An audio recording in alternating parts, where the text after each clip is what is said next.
अवधूत चिंतन श्री गुरुदेव दत्त श्री स्वामी समर्थ. कशात तुम्ही सर्वे? तुम्हा सर्वांचं आपल्या चॅनलमध्ये खूप खूप मनापासून स्वागत आहे.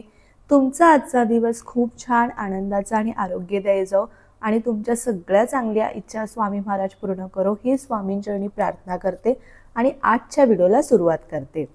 बघा, 10 जुलैला गुरुपौर्णिमा आहे. आपल्या सगळ्या स्वामी भक्तांसाठी, सगळ्या दत्त भक्तांसाठी खूप महत्त्वाचा दिवस आहे. खूप उत्साहाने आपण गुरुपौर्णिमा साजरी करत असतो. बघा, ज्यांनी 21 दिवसाची सेवा केली सुरू आहे, पण ज्यांना काही कारणामुळे 21 दिवसाची सेवा करणं शक्य झालं नाही, त्यांच्यासाठी बघा तुम्ही 11 दिवसाची सेवा करू शकता. म्हणजेच काय, 30 जून ते 10 जुलैपर्यंत असं तुम्हाला 11 दिवसाची स्वामी सेवा करायची आहे. म्हणजे काय, 11 स्वामीचरित्र सारामृतचे पारायण करू शकता किंवा 7 स्वामीचरित्र सारामृतचे पारायण करू शकता. आता ज्यांची इच्छा असेल त्यांनी गुरुचरित्र पारायणाला सुरुवात करू शकता. बघा, ज्यांची 21 दिवसाची सेवा सुरू आहे स्वामीचरित्र सारामृताची, जे कोणी सेवा करताय, ज्यांची सेवा चालू आहे, त्यांना खरंच अनुभव आला असेल. जे काही तुमची अडी अडचणी संकट आहे त्यातून तुम्हाला सुटका होणार आहे. नेहमी परमेश्वराकडून काही मागताना खूप काही द्यावं म्हणून सेवा करू नका, तर खूप काही त्यांनी आपल्याला दिलंय म्हणून सेवा करा. स्वतःच्या इच्छेने जगण्यापेक्षा महाराजांच्या इच्छेने जगा. आयुष्य खरंच खूप सुंदर होऊन जातं. कधी बघा, तुम्ही काही संकल्पयुक्त सेवा करता, ती गोष्ट जर तुम्हाला मिळाली नाही तर त्याचा अर्थ हे आहे की महाराज तुम्हाला त्याच्यापेक्षा काहीतरी चांगलं देणार आहे. तुमच्या आयुष्यात काहीतरी चांगलं लिहिलं आहे. म्हणून आपल्या आयुष्यात काही गोष्टी आपल्याला मिळत नाही, म्हणजे जे काही होणार आहे ते महाराजांच्या इच्छेनुसार होणार आहे. तुम्ही कितीही जीव तोडला तरी महाराज योग्य वेळी तुम्हाला योग्य फळ देणार आहेत. बघा, 1 ते 21 अध्याय तुम्ही पठन करता तेव्हा तुमचं एक पारायण होतो. म्हणजे रोज तुम्हाला 1 ते 21 अध्याय पाठ करायचं आहे. म्हणजे तुमचं 1 दिवसात एक पारायण पूर्ण होणार. असं तुम्हाला 11 दिवस म्हणजे 30 जून ते 10 जुलैपर्यंत तुम्हाला पारायण करायचं आहे. आता बघा, मांडणी करायची गरज आहे का? तर मांडणी करायची काही गरज नाही. तुम्ही देवासमोर बसून, महाराजांची मूर्ती फोटो आपल्या देवघरात आहे, देवासमोर बसून तुम्ही सेवा करू शकता. आणि नियम बघा, मांसाहार वर्ज, परअन्न वर्ज. आता मांसाहार जर तुमच्या घरातले कोणी खात असेल तर त्यांना खाऊ द्या, तुम्ही पारायण करते, तुम्हाला खायचं नाहीये. परअन्न वर्ज म्हणजे दुसऱ्यांच्या घरचं खायचं नाही. हो, तुम्ही माहेरी गेलात तर माहेरच्या घरचं तुम्ही खाऊ शकता, पण हॉटेलचं खायचं नाही. कोणाचं बर्थडे आहे, लग्न आहे, तिकडे तुम्ही जेवायचं नाही, कारण ते दोष लागतात. परअन्न वर्ज आहे. त्याच्याच बरोबर बघा, संकल्पयुक्त सेवा असेल तर पहिल्याच दिवशी संकल्प करावा. महाराजांना साखळी घालू शकता तुम्ही. जवळपास कुठे केंद्र, महाराजांचं मठ असेल, पहिल्या दिवशी तुम्ही नारळ आणि खडीसाखर घेऊन जाऊ शकता.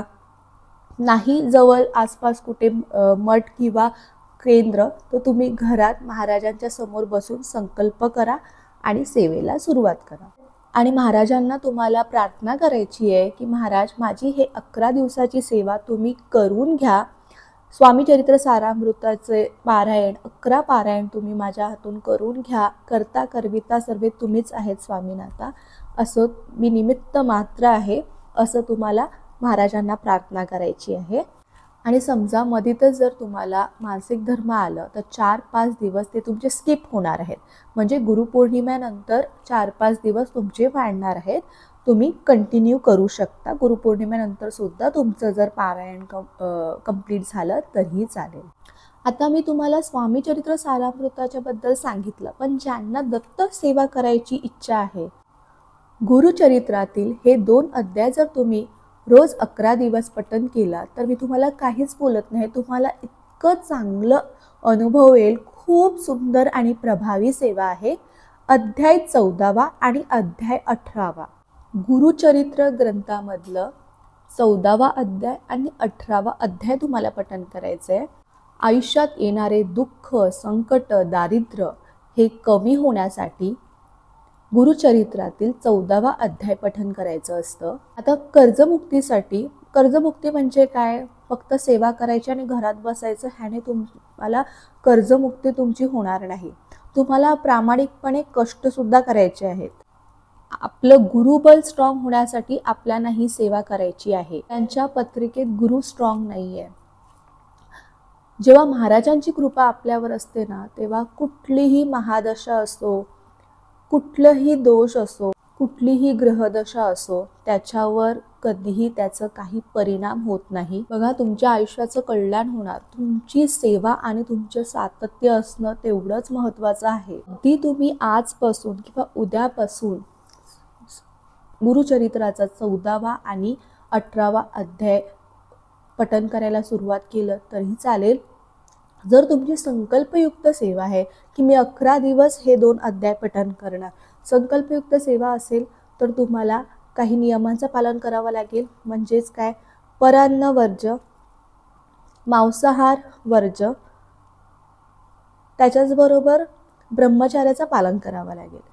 आणि जर तुम्ही काही संकल्प करत नाही, असंच तुम्ही पठण करताय, जसं आपण नित्यसेवा करतो तशीच तुम्ही तुमच्या सेवेमध्ये हे 2 पठण करतायत, 18वा आणि 14वा अध्याय, तर तुम्हाला ब्रह्मचर्याचं पालन करायची गरज नाही. पण जर तुम्ही संकल्पयुक्त करताय तर तुम्हाला ब्रह्मचर्याचं पालन करायचं आहे. आपल्या सगळ्या जास्तीत जास्त स्वामी भक्तांनी गुरुपौर्णिमेच्या कालावधीमध्ये, या 11 दिवसाच्या कालावधीमध्ये तुम्ही जास्तीत जास्त सेवा करायचा प्रयत्न करा.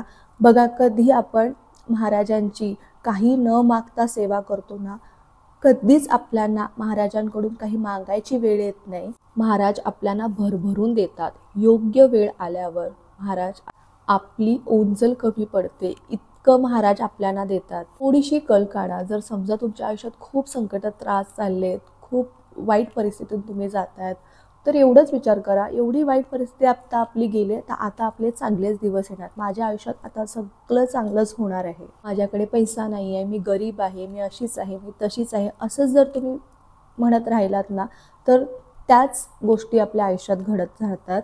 तुम्ही किती पण दुःखात असाल, संकटात असाल, आर्थिक अडचणी असेल, तरीसुद्धा म्हणा मी खूप सुखात आहे, माझं सगळं चांगलंच आहे, करता करविता सगळे माझे महाराज आहेत. आजचा दिवस आहे तो टळेल, उद्याचा दिवस येणार आहे. तसंच माझ्या आयुष्यातील जे संकट आहेत ते संपणार आहेत आणि माझ्या सुखाचे दिवस येणार आहेत. जो प्रामाणिकपणे कष्ट करतो, महाराजांची कृपा त्यांच्यावर सदैव असते, त्याच्यात शंका नाही. तुमची कुठली सेवा वाया जाणार नाही. महाराजांचा आशीर्वाद आणि त्यांची कृपा भरभरून तुमच्यावर राहो, हीच महाराजांचरणी प्रार्थना करते. तर ही अत्यंत महत्त्वाची माहिती मला तुमच्यापर्यंत पोहोचवायची होती. तुम्हाला जर आजचा व्हिडिओ आवडला असेल, व्हिडिओला लाईक करा, शेअर करा आणि सबस्क्राईब करा. पुन्हा भेटूया अशाच नवीन व्हिडिओसोबत. तोपर्यंत सर्वांना बाय आणि सर्वांना श्री स्वामी समर्थ.